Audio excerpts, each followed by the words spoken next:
What's up guys, welcome back to another video. In this video, I'll be showing you how to change Korean webtoon to English. So, you may be wondering how do you exactly do so? Well, first things first, let's go open up the WEBTOON app here. And from here, we need to access our settings. So, at the bottom right of your screen, you have the More option. Go ahead and click on it. And from here, you want to go ahead and click on the option that says Settings. Let's go ahead and click on it. Now from here, you want to go and scroll down a bit here and you want to look for the option or setting that says content language. Now you can go ahead and click on it. Now, by the way, if you're seeing the actual app in Korean, you want to go ahead and just click on the icons that I've shown you before, or in whatever order they are. You should be able to see this page here.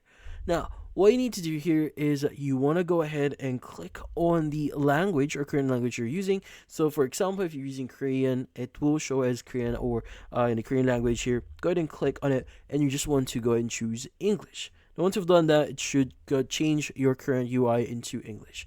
Now, just take note here. So if you change your content language here, you will not lose any coins. So if you change to another language, they will not appear in other languages. So the coins will be here when you switch back to English.